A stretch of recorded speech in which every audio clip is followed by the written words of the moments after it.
சென்னையில் அடுக்குமாடி வீடுகள் வாங்க வேண்டுமா? பிரதான பகுதிகளான அண்ணா நகர், வடபழனி, அம்பத்தூர் ஓரகடம், ராம்நகர் மற்றும் பசும்பொன் நகர் பகுதிகளில் மிக நேர்த்தியாக வாஸ்து முறைப்படி தரமான மூலப்பொருட்களை வைத்து கட்டிக்கொண்டிருக்கும் கைராசியான ஸ்தாபனம். அணுகவும் கீழச்சிவல்பட்டி வள்ளியப்பன் அவர்களின் Murugan builders, civil contractor and flat promoters. Nerkuppai நினைத்தவுடன் என்ன மகிழ்ச்சி என்றால், பொதுவாக இன்னைக்கு இருக்கிற சொல்ல வச்சு நீங்க எடை போட்ட கூடாது. குப்பைன்னா குவியல் தான், நெல் குவியல் இருந்த இடம். ஏன்னா காலம் மாற்றத்தில் சில சொல்லு மாறும். அதனால இந்த ஊரை பொறுத்த மட்டும் எனக்கு என்ன மகிழ்ச்சி அப்படின்னா, என்னுடைய ஆசிரியரும் இந்த ஊர் தான், என்னுடைய மாணவர் ராம்குமாரும் இந்த ஊர் தான். அதான் ஆசிரியம்.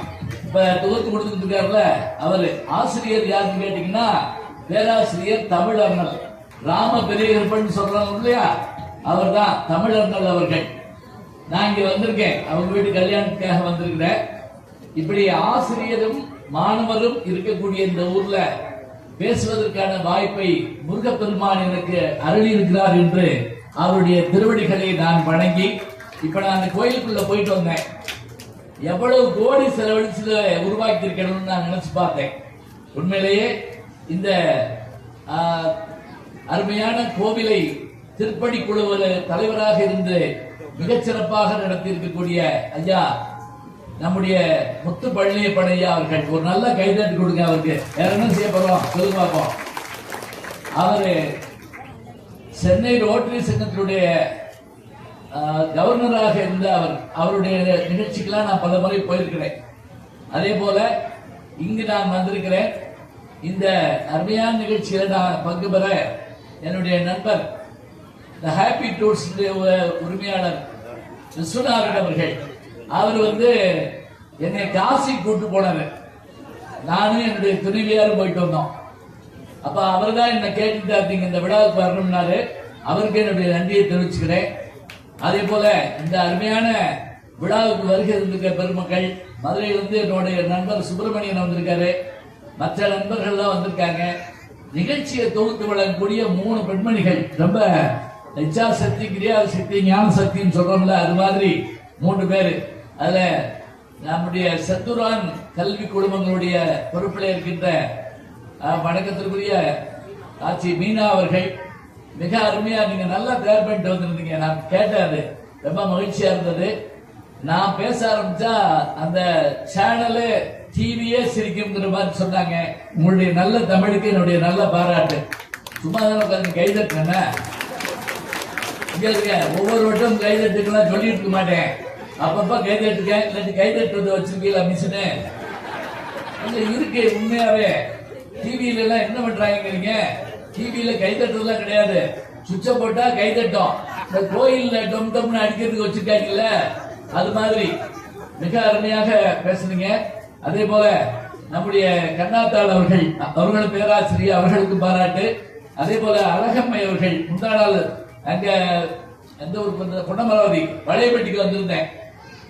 சுத்தி நகரத்தார் வீடுகள் தாங்க பேசி வளர்ந்துருக்கேன்.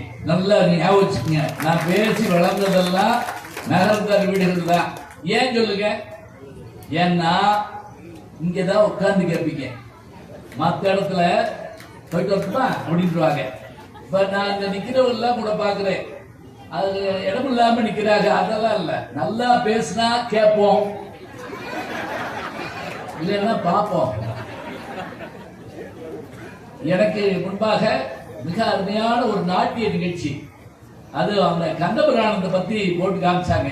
நல்லா பாத்தீங்களா, அந்த பிள்ளைகள் எவ்வளவு பயிற்சி எடுத்து அதை அவர்கள் அதனுடைய ஆசிரியர் அவங்க ரொம்ப அழகா இங்க நமக்கு அது விளக்கி சொன்னாங்க. உலகம் முழுவதும் போய் கந்தனுடைய பெருமையை சொல்லிட்டு இருக்காங்க. அவர்களுக்கும் ஒரு கைதட்டு கொடுத்துருங்க. ஏன்னா அவங்க வந்துட்டு போயிட்டாலும் பரவாயில்ல, கைதட்டு கேட்கும், பதிலா இருக்கும். அவர்களுக்கு என்னுடைய பாராட்டை சொல்லி, அடுத்து இசை நிகழ்ச்சி இருக்கா பாருங்க. முன்னாடி பெண்களை ஆடிட்டாங்க, பின்னாடி இசை சூப்பர் சிங்கர் நிகழ்ச்சி. நடுவுல நான் மாட்டிட்டேன். எப்படி மாட்டிட்டேன்னா, அது இசை காட்டு விளைஞரையும் கைக்குழந்தை தானறியும் பாட்டின் இசையதனை பாம்பறியும் நாம் பாரதி. அப்படின்னா என்ன அர்த்தம்? பேசுனா புரிஞ்சாதான் புரியும், பாட்டு அப்படி இல்ல, கேட்டாலே நல்லா மகிழ்ச்சியா இருக்கும். அதனால இசை நிகழ்ச்சி நீங்க இருந்து கேட்க இருக்கிறீங்க. இதுக்கு நடுவுல எனக்கு இந்த வாய்ப்பு கொடுத்திருக்காங்க. அந்த நேரமும் சொன்னாரு நம்ம ராம்குமார் வந்து என்கிட்ட லேசா அப்படி காதல சொல்லிட்டு போனாரு. அது எதுக்கு தெரியுங்களா? எவ்வளவு நேரம்னு கேட்டுக்கிட்டோம்னா நம்ம ஒரு மைண்ட் செட் ஆகி பேசலாம். நான் ஒரு சின்ன கிராமத்துக்கு போயிருந்தேன். இப்ப ஜோக் சொல்ல போறேன், ரெடியா உட்காந்துங்க. என் நிலைமையை பாருங்க, இப்படி ஆகி போச்சு. ஒரு சின்ன கிராமத்துக்கு போயிருந்தேன். அந்த ஊர் பஞ்சாயத்து போர்டு தலைவர்கிட்ட கேட்டேன், எப்படி நேரம் பேசணும் அப்படின்னு. அவர் முடியாது என் கையை பிடிச்சிட்டு கண்ணீர் விட்டாரு. என்ன அப்படி கேட்டுருக்கீங்க? இது உங்க ஊரு. ஐயோ எனக்கு தெரியும், இங்கே இருக்கேன். ஒரு ஊர்ல வள்ளி வந்து எட்டி பார்த்துச்சு, என்னை போச்சுட்டா கிளம்பு கிளம்பு அப்படின்ட்டாங்க. கொஞ்ச நேரம் பொறுக்க சொல்லுங்கயா, இதெல்லாம் எனக்கு அடிக்க தெரியாது, ட்ரம்மெல்லாம் அடிக்க தெரியாது. இப்ப நடுவில் இப்படி வந்தா அப்புறம் முதல்ல இருந்து பேச ஆரம்பிச்சிருவேன், பெரியவர்கள் தாய்மார்கள் ஆரம்பிச்சிருவேன். சரி, அவர் வந்து அவர்கிட்ட கேட்டு நான் எப்படி பேசணும்னு. அவர் என் கையை பிடிச்சிக்கிட்டு கண்ணீர் விட்டு, அப்படிலாம் கேட்காதீங்க, இது உங்க ஊரு, எவ்வளவு நேரம் வேணாலும் நீங்க பேசுங்க, நாங்க போயிடுவோம் அப்படின்னாரு. எங்களுக்கு வேலை இருக்குல்ல அப்படின்னாரு. அப்புறம் நான் வேலையை தோணும், ஊர் ஊரா போய் பேசிக்கிட்டு இருக்கேன். இந்த பாருங்க, இங்க சாப்பிட்ட உணவு இங்க போனா 3 மணி நேரங்க. இங்க கேட்ட செய்தி நம்ம மனசுக்குள்ளேயோ நம்ம அறிவுக்குள்ளேயோ போனா ஜென்ம ஜென்மத்துக்கு மறக்கப்படாது. ஒருமைக்கென் தாங்கற்ற கல்வி, ஒருமைக்கென் தாங்கற்ற கல்வி ஒருவருக்கு எளிமையும் ஏமாப்புடையது. அதெல்லாம் திருவள்ளுவர் சொன்னாரு. மற்றதெல்லாம் கூட சாதாரணம், ஆனா காதல கேட்கறது முக்கியமானது. செல்வத்துள் செல்வம், ரொம்ப சின்ன குரலா இருக்கு, 2 வார்த்தை சொன்னீங்க. செல்வத்துள் செல்வம் இப்படி சொன்ன ஒரு வசதி. தேசிய கீதம் மொத்தமா முழுமையா தெரியாது யாருக்கும். சேர்ந்து பாடிட்டு கடைசியில ஜெயகேன்னு வந்து சேர்ந்துருவாங்க, பாத்துருக்கீங்களா? செல்வத்துள் செல்வம் செவி செல்வம், சரியா? அச்செல்வம் நம்ம சொல்லாம ட்ரம்பா சொல்ல போறாரு. சொல்லுவா திருக்குறள் யார் சொல்லுவா? நம்ம தான் சொல்லணும். ஏன் இந்த செல்வத்துள் செல்வம் செவி சொல்லும் கேட்கறது தெரியுமா? ஒரு சின்ன கிராமத்துல நான் பேசுறப்ப செல்வத்தின் செல்வம்னு ஒரு அம்மா எந்திரிச்சு திருமதி செல்வம் அப்படின்னு சொல்லுது. அப்ப என்ன ஆகுது? திருக்குறள் மாதிரி போதா இல்லையா? அதனால நல்லா கேட்டுக்குங்க. இந்த திருக்குறள்ல 5 முறை செல்வம்ங்கிறது வருது. செல்வத்துள் செல்வம், செவி செல்வம், அச்செல்வம், செல்வத்துள் எல்லாம் தலை. ஏன் 5 தடவை இந்த வார்த்தையை போடுறாரு? வேற வார்த்தை கிடைக்கலையா? இல்லங்க. மெய், வாய், கண், மூக்கு, செவி, 5 புலன்ல செல்வத்தை நுகர்றோம். மெய் இந்த உடம்பு, இதுல சட்டம் போட்டிருக்கோம், மோதிரம் போட்டுக்கோம், செல்வம். வாய் என்னது? பைக்கா மேல வர்றதா? இல்ல. சரி, பைக்கு சாரம்லாம் புதுசு புதுசா இருக்கு. ஒரு நான் செகண்ட் ஷோ போயிட்டு வர்றப்ப பின்னாடி திடீர்னு டொல்லுன்னு சத்தம் கடிச்சு நான் பயந்து துள்ளி குதிச்சுட்டேன். நாயகி வந்துச்சு ஒண்ணு. ஒரு பைக்கு அந்த ஹார்ன் அப்படி வச்சிருக்காங்க. இருக்கட்டும், திருப்பி அங்க வரணும். என்னன்னா 5 வகையில ஏன் சொல்றாருன்னா, நெய் உடம்புல செல்வத்தை பயன்படுத்துறோம், வாய் தின்னே தீர்த்து போடுறோம். அது நம்முடைய நகர்த்தார் வீட்டு உணவுகளுக்கு சொல்லவா வேணும்? சொல்லு பார்ப்போம். என்ன இல்லைன்னு பார்த்து பார்த்து வைப்பீங்க. அதான் கேட்டாங்கன்னா, அங்க நகர்த்தார் வீடுகளை சாப்பிடுறதா இருந்தா என்ன வேணும்? என்ன வேணும்? இன்னொரு வயிறு வேணும் அப்படின்னு தான் சொல்லணும். ஏன்னா அப்படியான ஒரு விருந்தோம்பல் என்பது இங்கதான் இருக்கும். அதனாலதான் கண்ணகி என்ன சொல்ல தெரியுமா? அது யாருன்னு கேட்கக்கூடாது. கண்ணகி யாரு? சிலப்பதிகாரத்து கதாநாயகி. நானே கேட்டு நானே சொல்றேன், அது வழி கிடையாது. அவர் சொன்னா கோவலனை பார்த்து, நீ பிரிஞ்சு போனதுனால எனக்கு பொருள் நஷ்டம் அதெல்லாம் கூட இல்லப்பா. என்ன நஷ்டம் தெரியுமா? நீ இல்லாத காலத்துல இந்த வீட்டுக்கு ஒரு விருந்தாளு கூட வரல. ஒரு விருந்தாளு கூட ஆம்பளை இல்லாத வீட்டுக்கு வரமாட்டான். நான் இந்த பிறப்புல நீ என் கூட இல்லாததுனால நான் விருந்து செய்யற வாய்ப்பை இழந்தாண்டா. யார? கோவலன் அப்பா சொல்றாங்க. அறவோர் கழித்தலும் அந்தனர் ஓம்பலும் துறவோர் கெடுதலும் தொல்லோர் சிறப்பின் விருந்ததிர் கோடலும் இழந்த எண்ணெய்ங்கிறார். அப்ப என்ன அப்படின்னா சாப்பாடு அப்படி அருமையா சாப்பிடணும், ரசிச்சு சாப்பிடணும், அதான் உண்மை. ரெண்டாவது வாய், அப்புறம் மூக்கு எல்லாம் நுகர்றோம், கண்ணு எல்லாம் பார்க்கலாம். ஆனா இந்த செல்வத்தெல்லாம் காட்டலாம் காதுல நம்ம கேட்கிற செல்வம் நம்ம மனசுக்குள்ள போச்சுன்னா அது 7 ஜென்மத்துக்கு நம்ம கூட வரும். அதுக்காகத்தான் பிள்ளைகளோட உட்கார்ந்து நம்ம கேட்கணும். இங்க நிறைய குழந்தைகள் வந்தோடனே கூட போட்டோ எடுத்தாங்க. தாய்மார்களுக்கு நன்றி. ஏன் தெரியுமா? குழந்தைகளோட வந்திருக்கீங்க. ஞாபகம் வச்சுக்கீங்க, எங்க அப்பா தமிழாசிரியர் குருநாதன் சின்ன பிள்ளையா இருக்கப்ப அவர் என்னை கூட்டிட்டு போய் அப்ப எல்லாம் ஆத்து மணல் பரப்பிருப்பாங்க, கீழே உட்காரணும். இப்பெல்லாம் நாற்காலி போட்டாங்க. இப்பயும் கீழே உட்காரலாம், எந்திரிக்க முடியாது, அவ்வளவுதான். சரி, கீழே உட்கார்ந்து இருப்பேன் நான். வாரியார் சாமி, அதே போல குன்றக்குடியுடைய பெரியசாமி எல்லாரும் பேசுவாங்க. நல்லா கவனிச்சுக்கீங்க. அவங்க இங்க இருந்து பேசுறப்ப நான் அங்க உட்கார்ந்து கேட்டேன். சரியா? நான் அங்க உட்கார்ந்து கேட்டதுனாலதான் இன்னைக்கு நான் இங்க வந்து உட்கார்ந்து இருக்கேன்னு சொன்னா, இப்படி என்னை மாற்றியது எது என்று கேட்டால் முன்னோர்கள் பேச்சு. நாம பிள்ளைகளுக்கு என்ன செய்யணும் அப்படின்னா பேச கேட்க சொல்லி கொடுக்கணும். முக்கியமா எனக்கு தலைப்பு என்ன கொடுத்திருக்காங்க அப்படின்னா எல்லாம் இன்பமயம். இந்த தலைப்பு என்ன அப்படின்னா, நீங்க எம்எல் வசந்தகுமாரி கேட்டிருப்பீங்க. என்.எஸ். கிருஷ்ணன் அவர்கள் அவரு தன்னுடைய வாழ்க்கையில ஒரு துன்பத்துக்கு பிறகு ஒரு படம் எடுக்கிறாரு, மணமகள் அப்படின்னு ஒரு படம் எடுக்கிறார். அந்த படத்துல முதல் பாட்டு என்ன தெரியுமா? எல்லாம் இன்பமயம் தான் எடுக்கிறார். அந்த பாட்டு வரி எல்லாம் இன்பம், எத்தனை கோடி இன்பம் வைத்தாய் எங்கள் இறைவா. பாடினது யாரு? பாரதியார். எத்தனை கோடி ரசிக்க தெரிஞ்சா போதுங்க. நல்ல ரசனையோடு நம்ம இருந்தோம்னா அதுதான் வாழ்க்கையில் நமக்கு கிடைச்சிருக்கக்கூடிய பெரிய சிறப்பு. டாக்டர் சொக்கலிங்கம் இருக்காரு சென்னையில, கார்டியாலஜிஸ்ட்.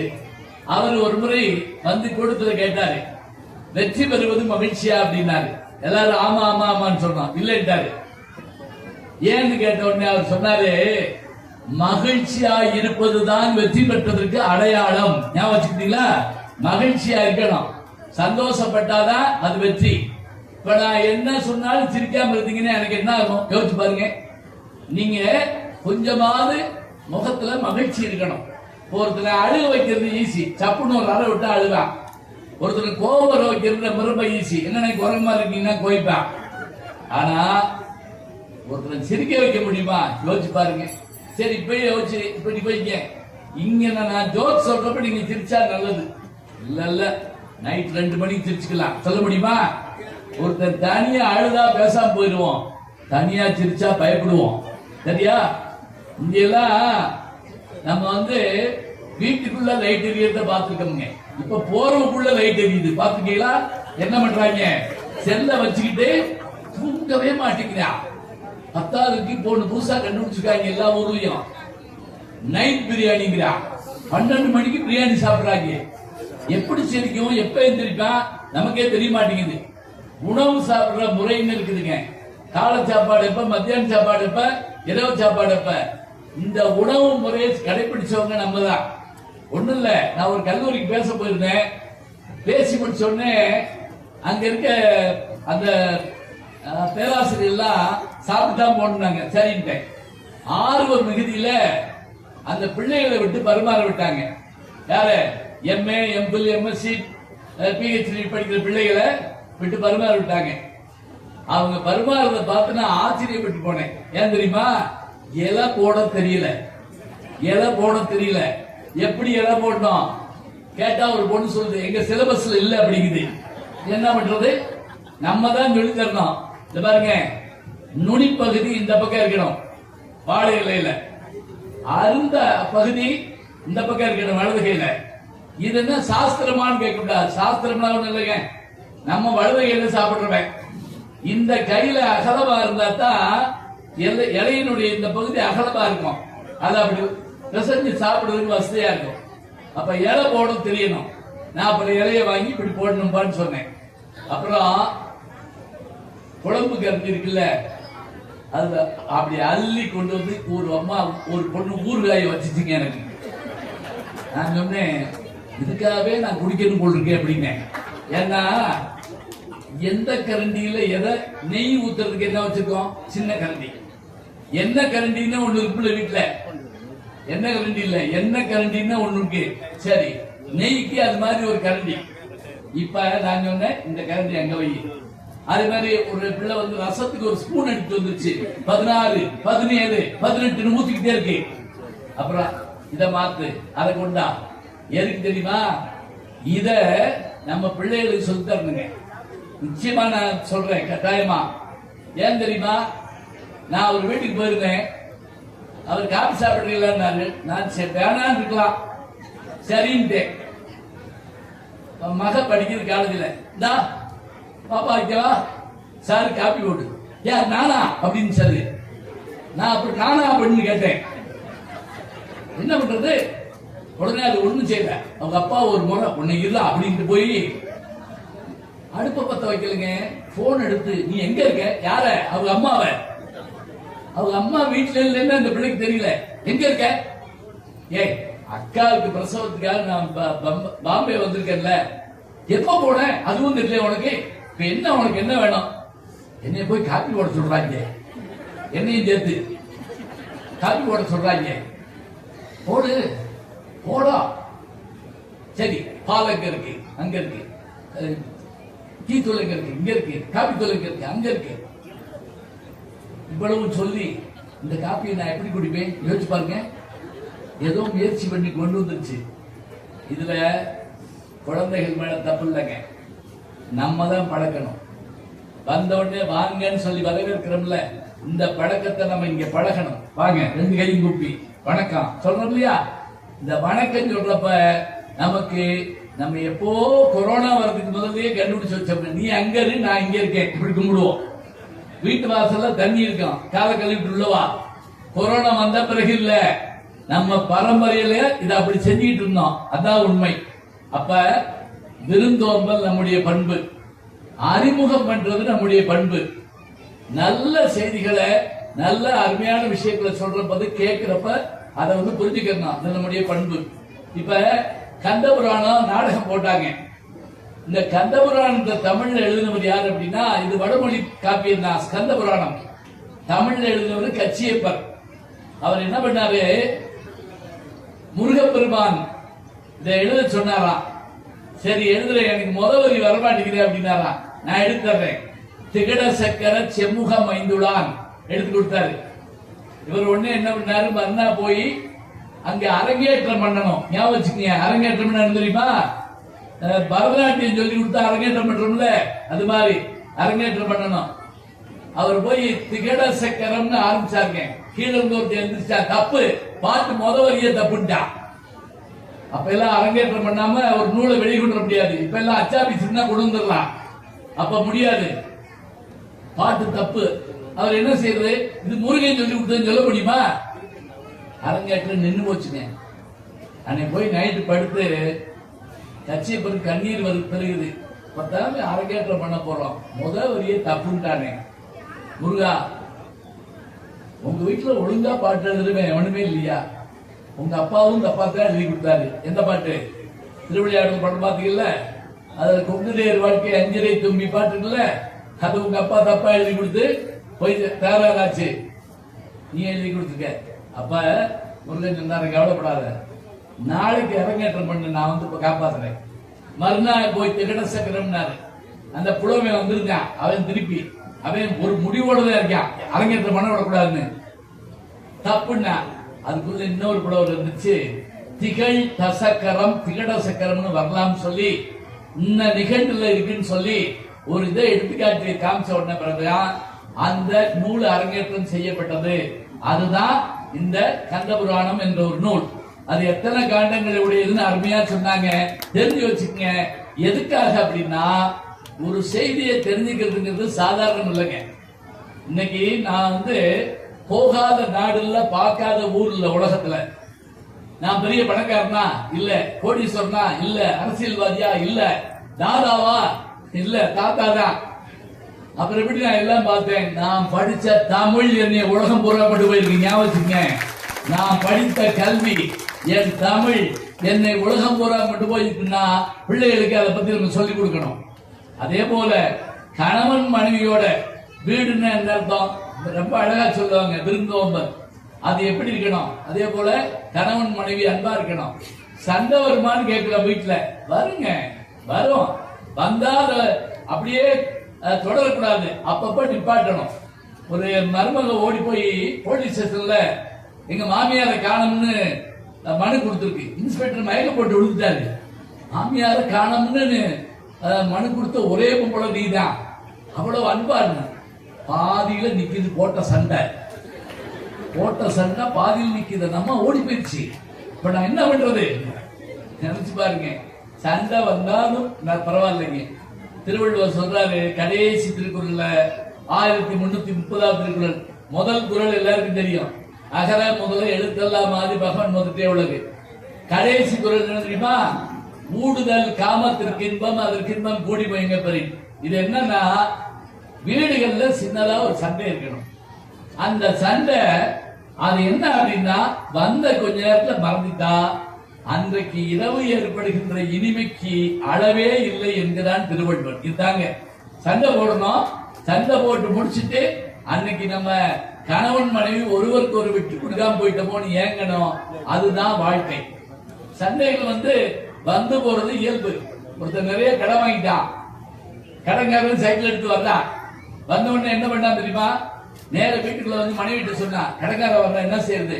ஒண்ணும் இல்ல, நீ என்னை அடிக்கிற மாதிரி நடி, சும்மா அடிக்கிற மாதிரி நடி, நான் அழுகிற மாதிரி கத்துறேன். அந்த பையன் குடும்ப சண்டையாக நினைச்சு போயிருக்கான். முடிவு பண்ணியாச்சு. அதே மாதிரி அவன் சைக்கிள் நிப்பாட்டு கதவை தட்டினா, கதவை பூட்டி இருக்கு. சந்திரனுடைய பார்த்தான். இவன் புருஷன் என்ன பண்ணா, அவனை அடிக்கிற மாதிரி நடிச்சான். அடிக்க முடியாது, அடிக்கிற மாதிரி நடிச்சான். அவன் என்ன பண்ணா, அழுகிற மாதிரி கத்துனான். கொஞ்ச நேரம் பார்த்தான் கணக்கார, ஏதாவது ஆகி போய் நம்மளுக்கு சாட்சி கூப்பிட்டுருவாங்க. போயிட்டான். போன உடனே இந்த புருஷன் காலரை தூக்கி விட்டாங்க. எப்படி? உன்னை தொடாமலே அடிக்கிற மாதிரி நடிச்சேன், என் நடிப்பு எப்படி? அவ சொன்னா, இதெல்லாம் நடிப்பா? நீ என்னை அடிக்காமலே நான் பேயா கத்துனே, ஏன் நடிப்பு எப்படி? அதுக்கு அந்த கடங்காரன் திரும்பி நான் போற மாதிரி போனனே, ஏன் நடிப்பு எப்படி? ஏன்னா அவன் இவன் கடை கொடுத்தவன், அவன் இவன மாதிரி எப்படி இருக்கான் யோசிச்சு பாருங்க. நம்ம ஒரு நகைச்சுவையை கொடுங்க, ஒரு வினாடி அப்படின்னு டக்குன்னு சிரிச்சிடணும். நானே நண்பர் கமலஹாசன் அவர்கள், எனக்கு ஒரு நண்பர் நம்புவீங்களா? நம்பாட்டாலும் பரவாயில்ல, அவர் வழி கிடையாது. ஒரு நாள் மதுரையில அவர் 2 வீலர்ல நான் போயிட்டு இருக்கப்ப என்னை போன்ல கூப்பிட்டாரு. ஓரமா நிப்பாட்டிட்டு பேசினேன். கொஞ்ச நேரம் இல்ல, 1/4 மணி நேரம் பேசிட்டேன், 1/2 மணி நேரம் பேசினேன். அதுக்குள்ள மதுரைக்காரர் என்ன இப்படி நேரம் நின்று பேசிட்டு யாரு அப்படின்னாரு. நான் உடனே யார்கிட்ட பேசுறீங்க? கமலஹாசன் அப்படின்னு. கமலஹாசன் ஏன் அமிதாப் பச்சன் சொல்ல வேண்டியதானே? என்ன சொல்ல, நம்பவே இல்லைங்க. இன்னைக்கு மத்தியானம் நான் பேசினேன், நீங்க நம்புறீங்களா? இன்னைக்கு மத்தியானம் நான் பேசினேன். இன்னைக்கு இளையராஜா அவர்கள், இசைஞானி அவர்களுக்கு பாராட்டு. 50 ஆண்டு காலம் இசை உலகில் இருந்ததுக்கு பாராட்டு. அதில் நம்முடைய தமிழக முதல்வர் கலந்துக்கிறாரு, என்னுடைய இனிய நண்பர் கமலஹாசன் கலந்துக்கிறாரு, சூப்பர் ஸ்டார் ரஜினிகாந்த் கலந்துக்கிறாரு. தெரியும் இல்லையா? அதுல அவரை வாழ்த்தி என்ன சொல்ல போறோம்னு எனக்கு தாங்க முதல்ல சொன்னாரு. யாரு? என்னுடைய நண்பர் கமலஹாசன். நாங்க 2 பேரும் அடிக்கடி என்ன பேசுவோம் தெரியுமா? நகைச்சுவை பத்தி அருமையா பேசுவோம். உதாரணமா நாகேஷ் பத்தி அவர்கிட்ட பேசணும், என்கிட்ட பேசலாம், அவ்வளவு அருமையா இருக்கும். நாகேஷ் எப்படி தெரியுமா ஜோக் சொல்லுவாரு? 1/4 மணி நேரம் 1/2 மணி நேரம் தான் ஜோக் இல்லைங்க. இப்ப நீங்க என் கூட வந்தீங்கன்னா ஈஸியா பேசுறத கேட்டுட்டே வந்தீங்கன்னா டக்குன்னு புரியும். ஜோக்குன்னா அப்படிங்கிறதுக்குள்ள வரணும், அவ்வளவுதான் ஜோக்கு. உதாரணமா ஊட்டி வரை வரும்னு ஒரு படம் பாத்தீங்களான்னு தெரியல, ஸ்ரீதர் டைரக்ஷன், அது சிவாஜி நடிச்ச படம், கே.ஆர். விஜயா நடிச்சிருப்பாங்க. போய் கூகுள்ல பாத்துங்க, இதுல பாத்துடலாம், ஓடிடில பாத்துடலாம். அதுல நாகேஷ் டாக்டரா இருப்பாருங்க. ஒருத்தர் வருவான், நான் உங்க பழைய பேஷண்ட் அப்படிமா, இருக்க முடியாதே அப்படிம்பாரு. அவ்வளவுதான் ஜோக்கு. என்ன இருக்கு தெரியுமா? அவங்க எல்லாம் போயிருப்பாங்க. இருந்தாலும் என்கிட்ட வர மாட்டாங்க. அந்த ஒரே வார்த்தையில அந்த ஜோக் போற ஸ்பீட் இருக்கு பாருங்க, அவ்வளவு வேகமா இருக்கும். இத நம்ம பேசி சிரிக்கிறதுக்கு நண்பர்கள் வேணுங்க, அப்பதான் கேட்க முடியும். அதுல நகைச்சுவை மன்றம் வச்சிருக்கான். 35 வருஷமா தமிழ்நாட்டுல 20 மாவட்டங்களில் நான் ஹியூமர் கிளப் தொடங்கி நடத்திக்கிட்டு இருக்கேன். திருச்சியில வெள்ளி விழா கண்டிருக்கு, இங்க எல்லாரும் வந்திருக்கீங்க. திருச்சியில இருந்து கோயம்புத்தூர்ல வந்திருக்கீங்க. தமிழ்நாட்டுல மட்டும் இல்லைங்க, அமெரிக்கால டெக்சாஸ் நகரத்துல டாலஸ்ல ஒரு நகைச்சுவை மன்றம் நான் தொடங்கியிருக்கேன். போன வாரம் லண்டன்ல நகைச்சுவை மன்றம் தொடங்கியிருக்கேன். அப்படி என்ன நகைச்சுவைக்கு அவசரம் அப்படின்னு கேட்டா, ஞாபகம் வச்சுக்கங்க, நம்ம சொல்ற ஜோக்குங்கிறது அடுத்தவரை காயப்படுத்தக்கூடாதுங்க, மனநோக வைக்க கூடாது, ஆபாசமா பேசக்கூடாது, அமங்கலமா பேசக்கூடாது. அதான் முக்கியம். இதைத்தான் நாங்க பிள்ளைகளுக்கு சொல்லி தர்றோம். எங்க ஹியூமர் கிளப்ல சின்ன குழந்தை 6 வயசு குழந்தை வருங்க, என்ன அழகா ஜோக் சொல்லு தெரியுமா? அது சொன்ன ஜோக்க நான் ஒன்னு சொல்றேன் கேளுங்க. ஒரு வீட்டுல நாய் வளர்த்திருக்காங்க. இப்ப ரொம்ப ட்ரெண்டிங்ல இருக்கிறது நாய் தான், தெரியுமா? வளர்க்கலாமா கூடாதா, இந்த பக்கம் அந்த பக்கம் நாய் அறுவாடுக்கிட்டே இருக்கு. ஆனா பேசின ஆளுகளை எல்லாம் மாத்தி மாத்தி வைக்கிறாங்க. இவன் அவன வையா, இவன் அவன வையா, இப்படி இருக்கு. இப்ப இந்த ஒரு சின்ன விஷயத்துல அந்த குழந்தை சொல்லிச்சு, ஒரு வீட்டுல நாய் வளர்த்திருக்காங்க. குழந்தை சொல்லுது, அது ரொம்ப அப்படியே சுட்டித்தனம் பண்ணிருக்கு. அந்த அப்பாவுக்கு பிடிக்கல. அவர் என்ன பண்ணாரா, நாயை சைக்கிள்ல வச்சு கட்டி ஊருக்கு வெளியே விட்டு வந்திருக்காரு. இவர் வர்றதுக்குள்ள நாய் வந்துருச்சு. திருப்பி மறுநாள் என்ன பண்ணாரு, திருப்பி கட்டி ஆத்துக்கு அங்கிட்டு கொண்டு விட்டு வந்தாரு. திருப்பி வந்துருச்சு. 3ஆம் நாள் ஒரு யோசனை பண்ணாரு, இந்த நாயை குழப்பலாம் தான் சரியா இருக்குன்னு சொல்லி நாயை உட்கார வச்சு, இந்த சில ஊர்கள்ல மதுரையில இருக்கு ஆறுமுக்குன்னு ஒரு இடம், 6 ரோடு சந்திக்கிற இடம், ஜங்ஷன். ஆறுமுக்கு சேலத்துல 5 ரோடு சொல்லுவோம்ல, அந்த இடத்துக்கு போய் சைக்கிள்ல 5 சுத்தி இருக்கேன். அந்த புருஷன் நாயை குழப்பறதுக்காக அவுத்து விட்டா, நாய் ஓடிடுச்சு. இவனுக்கு சந்தேகம், மனைவிக்கு போன் பண்ணா, அந்த நாய் வந்துருச்சா அப்படின்னு கேட்டா. அந்த அம்மா சொன்னா, அந்த நாய் அப்பதே வந்துருச்சு, நீங்க வாங்க. அவன் போன்ல கத்துறான், அந்த அத முதல்ல இங்க அனுப்பு, நான் வழி தெரியாம தில்லை அப்படிங்கிறான். இவன் தான் தொலைக்க போனவன், இவன் தான் தொலைஞ்சு போனவன். இன்னொன்னு, சண்டை வந்தா கூட அதை ஒரு நிமிஷத்துல முடிச்சுக்கிறதுங்க. கணவன் மனைவி 2 பேரும், மனைவி கணவன் கேட்டாங்க, ஏங்க ஏங்க நம்ம 2 பேரும் சொர்க்கத்துல ஒன்னா இருக்க முடியாதாம்ல? அவன் தெரிஞ்சாங்க லூசு, அதனாலதான் அதுக்கு சொர்க்கம்னு பேர் வச்சிருக்காங்க. உடனே எங்க கூட்டு போவாங்களா? அந்த அம்மாவுக்கு பிபி ஏறிடுச்சு. அப்படி சொர்க்கத்துல என்ன இருக்குன்னு கேட்டுச்சு. என்ன இப்படி கேட்ட? ரம்பா, ஊர்வசி, மேனகை, திலோத்துமை எல்லாம் நான் போனோடனே மாமா மாமான்னு ஒடியாருவாங்க. நான் எங்க போவேன்? நீ நரகத்துக்கு தான் போவேன். நம்ம விட மாட்டேங்குது. அப்படி நரகத்துல என்ன இருக்கும்? நரகத்துல குரங்குதான் இருக்கும். உடனே புருஷ முதல்ல அந்த அம்மா ரெடி செல்லமா, பாத்து மாமா, உங்களுக்கு மட்டும் இங்கேயும் அழகி அங்கேயும் அழகி, எங்களுக்கு மட்டும் இங்கேயும் குரங்கு அங்கேயும் குரங்கா? இது எதுக்கு வாய முடியும் சும்மா பார்த்துக்கலாம்ல? இன்னும் கூட சில ஜோக்க நினைச்சு பார்த்தா அப்படி சிரிப்பு வருங்க. உடம்பு முடியாம 98 வயசு கிழவனார் ஹாஸ்பிட்டல்ல படுத்திருக்காரு. 98 வயசு. மகனை கூப்பிட்டாரு, கேவா மகனுக்கு 85 வயசு இருக்கும். முந்தியெல்லாம் சின்ன பிள்ளைல கல்யாணம் ஆயிருக்குல்ல, 80 வயசுன்னு வச்சுக்கங்களேன். இவாடாரு, என்னப்பா அப்படின்னு ஓடினா, உண்மையை சொல்லு. என்னப்பா சொல்லுங்க. நீ 8வது படிக்கிறப்ப, எப்பா அதெல்லாம் எதுக்குப்பா, இரு கணக்கு பேப்பரை கொண்டு என்கிட்ட கொடுத்து இல்ல. ஆமா, அதுல 90 மார்க் போட்டுருந்துச்சுல. உண்மையை சொல்றா, அந்த சைபரை நீ தானே போட்ட. எப்பா விடுங்கப்பா, நீ சொல்லு, எனக்கு உடம்பு சௌரியமாகாது, சொல்லு. சைபரை நீ தானே போட்ட. சைபர் சொன்னேன், அப்பா சத்தியமா நான் சைபரை போடலப்பா, அந்த 9 பேப்பர் நான் போட்டேன் அப்படின்னா. கடைசி வரைக்கும் உண்மையை தான் சொல்லிக்கான், சேகராய போடல. சரி, இன்னொன்னு கேட்போம். நம்ம தமிழ சொல்றோம், எல்லார் வீட்லயும் நல்ல தமிழ் பேசலாம், நல்லதுன்னு. எனக்கு ஒரு ஆச்சரியம் என்ன தெரியுங்களா? சமீபத்துல போன ஆண்டு சரஸ்வதி பூஜை அன்னைக்கு, விஜயதசமி அன்னைக்கு பிள்ளைகளை சேர்த்து விடுவாங்கல்ல, விரல பிடிச்சு அப்படி இல்லை எழுதுவோம்ல, நான் தான் போய் ஒரு பள்ளிக்கூடத்தில் சேருங்க. 100 பிள்ளைங்க வருதுங்க, 98 பிள்ளைக்கு தமிழ் பேர் கிடையாதுங்க.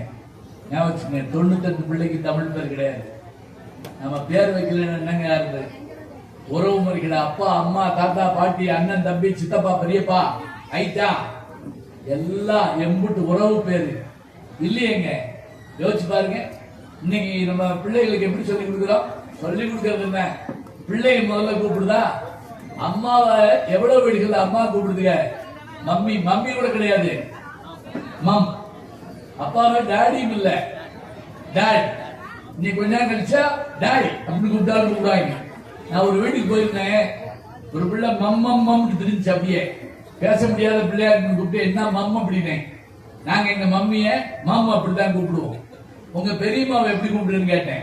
மேக்சிமம் அப்படி கூப்பிடுன்னு சொல்லிச்சு. சின்னமாவை மினிமம். நல்ல குடும்பம். நம்ம தானே சொல்லி கொடுக்கணும் பிள்ளைக்கு. நினைச்சு பாருங்க, அம்மா கூட பிறந்தா தாய் மாமே, அப்பா கூட பிறந்தா சித்தப்பா. சொல்லணுமா இல்லையா? இந்த யாராவது கதா தட்டினா, ஒரு பெரியவர் வந்தா, அம்மா ஒரு தாத்தா வந்திருக்காங்க, 40 வயசு ஒரு மாமா வந்திருக்காங்க, 25 வயசு ஒரு அண்ணன் வந்திருக்காங்க, 10 வயசு ஒரு தம்பி வந்திருக்காங்க, இப்படி சொல்லும் பிள்ளை. இப்ப கதவை திறந்தோன்னு ஒரு அங்கிள் நிக்கிறாரு, ஒரு அங்கிள் நிக்கிறாரு. அம்மா ஓடியாது, உங்க அப்பாடா அப்படின்னாப்ல. ஆசை முகம் மறந்து போச்சே, இதை யாரிடம் சொல்வேன் தோழி? சரி, டைம் எனக்கு தெரியும், அதனால கரெக்டா முடிச்சிருவேன்.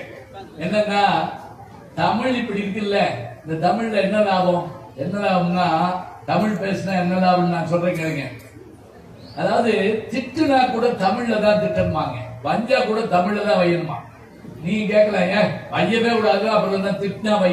ஒருவேளை திட்டினா அது என்ன? அது எப்படி? திட்டுனா தமிழ்ல திட்டினா முருகன் வாழ வைப்பாருன்னு ஒரு நம்பிக்கை இருக்கு. எப்படி எப்படின்னு சொல்லவா? ஒரு 25 வருஷம் முதல்ல டெல்லி தமிழ் சங்கத்துக்கு பேச போயிருந்தோம். பயங்கர பனி, இருட்டு. அப்ப எல்லாம் செல்லு கிடையாது. செல்லு கிடையாது, எங்கிட்ட கிடையாது. வந்துருச்சு, எங்கிட்ட கிடையாது. போய் இறங்கிட்டோம். செல்லு இருக்கு, இப்ப செல்லு இருக்கு, ரைட்டு. அப்ப செல்லு கிடையாது. போய் இறங்கியாச்சு. எங்களுக்கு யாருக்கும் ஹிந்தி தெரியாது. அந்த ஏரியாவில் எவனுக்குமே தமிழ் தெரியாது. என் கூட வந்தவற்றை கேட்டேன் நான், எல்லாம் சரியா இருக்கா? எல்லாம் சரியா இருக்கு, கொண்டு வந்த அட்ரஸ காணோம்னாங்க. அப்படியால நம்மளோட வருவாங்க பட்டிமன்றத்துக்கு. என்ன பண்றதுன்னு தெரியல.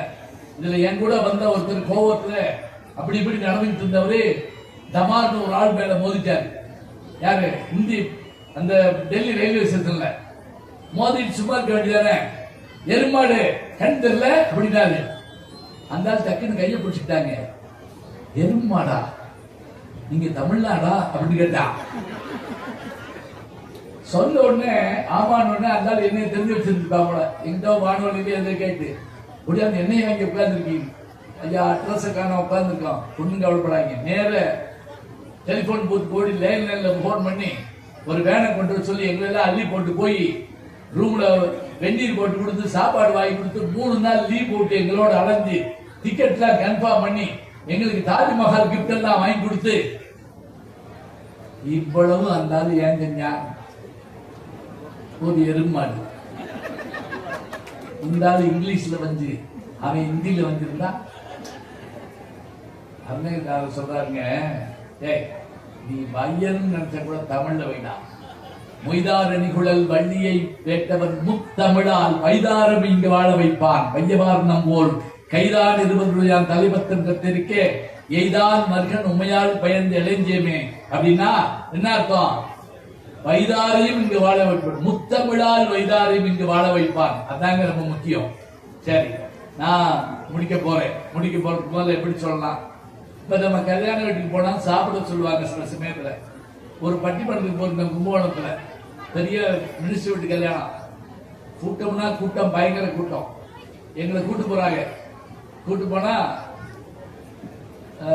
நீங்க சிறப்பு விருந்தினர் சரின்ட்டு நான் என்ன வேணாலும் சொல்லி சாப்பாடு போடு, சந்த வழியை கூட்டு போய் அந்த வழியை கூட்டு போய் அதுக்கப்புறம் கூட்டு போய் ஒரு சின்ன குட்டிச்சவர் ஏறி தப்ப சொல்லி என் கூட வந்தால் சோத்துக்கு இப்படி அறையக்கூடாது, சும்மா வாயா பேசாம ஒரு வழியா போயிட்டோங்க. போய் அப்படி கதவை திறந்தா உள்ள ஒரு 500 பேர் சாப்பிட்ட விஐபி, நாங்க தான் விஐபி கூட்டு போறாங்க, உள்ள 500 விஐபி சாப்பிட்டுருக்காங்க. இப்ப என்ன செய்யறது? ஒண்ணும் இல்ல, இங்கேயாவது சேர் போட்டு உட்கார சொல்லுவோம், அங்க கொண்டு போய் சாப்பிட்டு ஆளு பின்னாடி கொண்டு நிப்பாட்டி வச்சுட்டாங்க. சாப்பிட்டு ஆளு பின்னாடி நிக்கிறோம் நாங்க. அதுல ஒருத்தன் மோர் வாங்கிட்டு திருப்பி சாம்பார் வந்துட்டாங்க. சரி, அவன் விருப்பம் நம்ம ஒன்றும் செய்ய முடியாது. சாப்பிட்டுக்கிட்டே இருக்கான், நாங்க நின்றுக்கிட்டே இருக்கோம். அப்புறம் ஒரு வழியா எடுத்து இது பண்ணியாச்சு. இப்ப எங்களை உட்கார வைக்கிறோம். உட்கார்ந்து திரும்பி பார்த்தா பின்னாடி 5 பேர் நிற்கிறாங்க. அதுல ஒருத்தர் செல்ல, ஆமா அவர்தான் என்ன சொல்றாரு, அவர்தான் சாம்பார் 2வது வாங்கிட்டாரு, நேர்முகம் என்ன பண்றா என்னை போய். முன்ன நம்ம எப்படி சாப்பிடுவோம் தெரியுமா? முன்னெல்லாம் நம்ம மேல உட்கார்ந்து இருப்போங்க, பலகை போட்டு, சாப்பாடு கீழே இருக்கும், ஞாபகம் தரையில காலை மடக்கி உட்கார். சமணக்கால என்ன தெரியுமா? சமண முனிவர்கள் தவம் பண்ணுவதற்காக காலை மடக்கி போட்டு உட்கார்ந்ததால் சமணன் கால் சமணக்கால். சரியா? எப்படி பேர் வந்துச்சுன்னு கேட்டா சொல்லணும்ல. மேல உட்கார்ந்து இருக்கோம், உட்கார்ந்து கீழே சாப்பாடு வச்சு வயிறு அமுக்கி சாப்பிட்டா தொப்ப வராது. இப்ப அப்படி இல்ல, இப்ப வெள்ளைக்காரன் சாப்பாடு டேபிள் மேல இருக்கு, நம்ம கீழே உட்கார்ந்து அது பாட்டுக்கு போகுது. அப்புறம் இப்படி உடம்பு குறையும். பரிமாறிட்டு இருந்தவர் கேட்டார் ஒருத்தரை பார்த்து, ஏய் உன்னை போன பந்தியில பார்த்தல. அவன் சொன்ன, அண்ணே உங்களுக்கு ஞாபக சக்தி அதிகம், எனக்கு ஜீரண சக்தி அதிகம், உங்க வேலையை நீங்க பாருங்க, என் வேலையை நான் பாக்குறேன். இப்ப உடம்பு மலியணும்னா டாக்டர் போய் கேட்போம். ஒருத்தன் போய் டாக்டர் கேட்டான், உடம்பு மலியணும் என்ன வேலை, என்ன செய்ய? அவர் சொன்னார், 2 சப்பாத்தி சாப்பிடு. சாப்பாட்டுக்கு முந்தியா பிந்தியா அப்படின்னா நீ ஜென்மத்துக்கு மடிய மாட்ட. அதை காலத்துல ஒருத்தன் நீ தினம் 5 கிலோமீட்டர் நடறன்னு சொல்லிட்டு இருக்காரு. ஒரு வாரம் கழிச்சு அழுதுகிட்டே போன் பண்ணிருக்கான், திரும்பி வந்துடுவா கேட்டிருக்கான். என்னடா திரும்பி வந்துடுவா? திருச்சிக்கு போயிட்டா நடந்தாரு பாட்டுக்க. தினம் 5 கிலோமீட்டர் நடக்க சொன்னார்ல, அவன் வாக்கிங்கவே அப்படி நினைச்சு போயிட்டான். இப்ப என்ன செஞ்ச, நாங்க உட்கார்ந்துட்டோங்க டேபிள்ல, அந்த இது ஷீட் விரிச்சு இலை போட்டு 16 வகை காய்கறி வச்சு அப்பதாங்க சாப்பிட ஆரம்பிச்சோம். இந்த கடைசியா ஒருத்தர் உட்கார்ந்து இருக்கான் போன்ல, அப்படியா மாப்பிள்ள அப்படின்னு கேட்டவன் என்ன பண்ணான் தெரியுமா? எந்திரிச்சு போறப்ப அந்த சீட்டை பிடிச்சி இழுத்து விட்டு போயிட்டாங்க. எங்க இடையெல்லாம் அங்க போயிடுச்சுங்க. அதுக்குள்ள பொண்ணோட தரப்புனார் ஓடி வந்து இந்த பக்கம் பிடிச்சி விட்டாரு. எனக்கு என்ன பயம்னா, திருப்பி நம்ம இடையில தான் சாப்பிட போறோமா, இல்ல ஊரா விட்டு இடையில சாப்பிடுறோமா? அது என் கூட வந்தவர் என் ஜிலேபியில ஒரு சுத்த காணோம் அப்படிங்கிறாரு. அதுக்குள்ளே எடுத்திருப்பாங்க, பரிமாறிக்கிட்டே வருவாங்க. நம்மகிட்ட வந்து தீர்ந்து பாத்துட்டீங்களா, கரெக்டா எடுத்து வந்து அடுத்த ஆள் இருந்து போட்டு போயிடுவாங்க. ஒண்ணும் இல்லைங்க, விருந்துக்கு போய் வியாதிக்கார பக்கத்துல உட்காரக்கூடாதுனாங்க. அது ஒண்ணு வியாதின்னா வேறதும் இல்ல, எனக்கு அனுபவம். என் பக்கத்துல ஒருத்தர், அவர் பாபா சக்கரை வியாதி போட்டுருக்கு. நான் போய் உட்கார்ந்து பக்கத்துல, அல்வா வந்தா வேணாம்ட்டாரு, எனக்கு வைக்காம போயிட்டாங்க. பாயாசம் வந்தா வேணாம்ட்டாரு, எனக்கு ஊத்தாம போயிட்டாங்க. கடைசியில வீட்டுல போய் ரசஞ்சோறு சாப்பிட்டேன். நம்ம என்ன செய்யறது? இருக்கட்டும், நாம பாக்குற விஷயங்கள் அவ்வளவு நல்லா இருக்கு. நமக்கு நாம பயணப்படும் போது நல்ல இதுகளை பார்ப்போம், படிக்கிறப்ப நல்ல விஷயங்களை பார்ப்போம். எனக்கெல்லாம் என்ன தெரியுமா முக்கியமா? பயணம் தான் ரொம்ப முக்கியம். விமானத்துல ஏறின ஒருத்தன் சொன்னா பக்கத்தால்கிட்ட, பாருங்க விமானம்னா விமானம் தான், ரயில் காரு பஸ் எல்லாம் எறும்பு மாதிரி தெரியுதுன்னா அவர் சொன்னாரு, அது எறும்பு தான், விமானம் இன்னும் கிளம்பவே இல்லை, ரன்வேல போய்தான் ஏறும். என்ன புதுசா ஏறிருக்காங்க, அதனால அப்படிலாம் தோணும். ரயில்ல பயணப்படுவோம், பஸ்ல பயணப்படுவோம். எனக்கெல்லாம் என்ன லாபம் தெரியுமா? நான் பஸ்ல பயணப்பட்டதுனால எனக்கு கிடைச்சதாங்க எல்லா ஜோக்கும். ஆரப்பாளையம் பஸ் ஸ்டாண்ட்ல கோயம்புத்தூர் போறதுக்கு ஏறி உட்கார்ந்துருக்கேன். என் கூட ஏறின ஒருத்தன் கேட்டான், நீங்க கோயம்புத்தூரா? ஆமா. பழனி வந்தா எழுப்பிடுங்கன்னு என் தோல்ல படுத்தாங்க. நான் 3.5 மணி நேரம் முடிச்சிருந்து பழனி வருவா அவனை எழுப்பி ஐயா பழனின்னு கத்தி வந்துருச்சா நீ எந்திரிச்சு சாமியை கும்பிட்டு படுத்துக்கிட்டாங்க. அவன் சாமியும் கூட என்னை நேர்ந்து விட்டு இருக்கான். இப்ப நீங்க கேட்கலாம், எதுக்கு நீங்க முடிச்சிருந்தீங்க? தூங்க வேண்டியதான? தூங்குனா என்ன தெரியுமா? அதோட முடிக்க போறேன். என்ன தெரியுமா? ஒருத்தன் மதுரை ரயில்வே ஸ்டேஷன்ல பாண்டியன் எக்ஸ்பிரஸ் ஏறினா. அங்க இருந்து ஒருத்தர் சொன்னேன், ஐயா எனக்கு வயசு 39. அது ஏங்க ஏன்ட்ட சொல்றீங்கன்னு கேட்டாரு. இல்ல சொல்றேன், கடைசி இன்டர்வியூக்கு போறேன், விழுப்புரத்துல இறங்கணும். அதுக்கு என்ன செய்ய? நானு உங்க பேரு நம்பரும் பார்த்தேன், நீங்க மெட்ராஸ்ல இறங்குறீங்க, தயவு செஞ்சு என்னை விழுப்புரத்துல இறக்கி விட்டுற முடியுமா? அவ்வளவுதான் போய் பண்ணு. திரும்பி வந்தா எனக்கு 39 வயசு ஆகுது. இல்ல இறக்கி விட்டுறீங்க.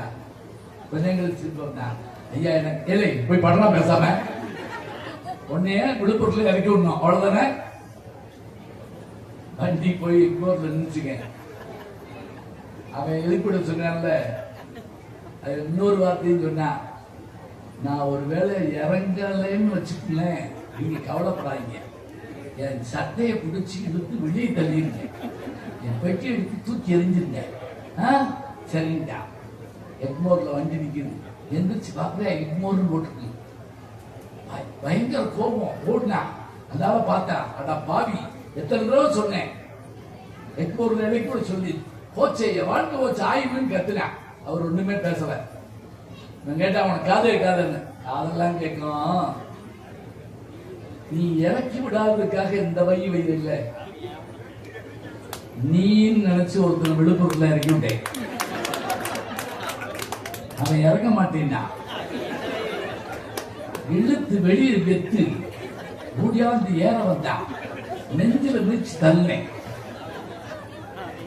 அவன் என்னை மூட்டு வழி வைக்கா. அவன் எங்க வரணும் தெரியல. இதெல்லாம் நடக்குமா நடக்காதாங்கிற காலத்துல ஒரு நாளைக்கு நீங்க அதெல்லாம் அனுபவிச்சு பாருங்க, சரியா போகும். பர்கின் டிராவல்ஸ்ல ஏறி உட்கார்ந்துருக்கேன். மதுரை மாடுத்தாங்கல்ல ஒருத்தர் வந்தவர் என்கிட்ட சும்மா போக வேண்டியதானே, சார் ஜெயில பார்த்தாங்க அவருக்கு அப்படின்னு போயிட்டாரு. இவ்வளவுதாங்க சொன்னாரு. என் கூட இருக்கவன் என்னை தொட்டு கும்பிடுறியா, மனுஷன் அவன் என்ன நினைச்சிருக்கான்னா ஒரு 3 கொலையாவது பண்ணிருப்பேன் போட்டுருக்கேன். நான் அப்புறம் ஆகஸ்ட் 15 நான் பட்டிமன்றத்துக்கு போனீங்க, அதைத்தான் அந்த ஆள் சொல்றாரு. ஒரு நிமிஷத்துல உயிர் போய் உயிர் வருதுங்க நமக்கு. அதனால அந்த ஆள் கடைசி வரைக்கும் நம்பல. இப்ப நினைச்சு பார்த்தா எந்த விஷயமா இருந்தாலும் எவ்வளவு ஆச்சரியமா இருக்கு. பெண்கள் பஸ்ல இருந்தா சண்டை வருங்க, நமக்கு தெரியும். அது ஒரு நேர்த்தி கட்ட மாதிரி. ஒண்ணுமில்லைன்னா கூட கண்டக்டர் வைங்க, இது மூஞ்சி மோரை பதில். கண்டக்டர் அவையை போட்டி வச்சா தெரிஞ்சுட்டு ஒரு கண்டக்டர் கேட்டார், என்னமா கிழிஞ்சி நோட்டை கொடுக்குற, நீ மட்டும் டிக்கெட்டை கழிச்சு கொடுக்குற. ஐயோ என்ன பண்றது? 2 பெண்களுக்கு சண்டை வந்துச்சு. ஒரு அம்மா சொல்லுது, மரியாதையா சன்னல் கதவை போட்டு புழுங்காப்பட்டா செத்து போயிருவேன். இன்னொருமா ஒழுங்கா திறந்து விடு, வேற நான் செத்துருவேன். சன்னலை ஏற்றி இறங்கி பிக்கிருங்க. கண்டக்டர் முடியாது கும்பிடுறாரு, தாய் குளமே தல்லா குளமே, கொஞ்சம் பேசாம இருக்கேன், பொது சொத்து கேட்கல. இழுத்து மேல ஏத்தி அதுக்குள்ள பின்னாடி இருந்து ஒருத்தர் ஒடியாந்தா பசுக்குள்ள. என்ன சத்தம்?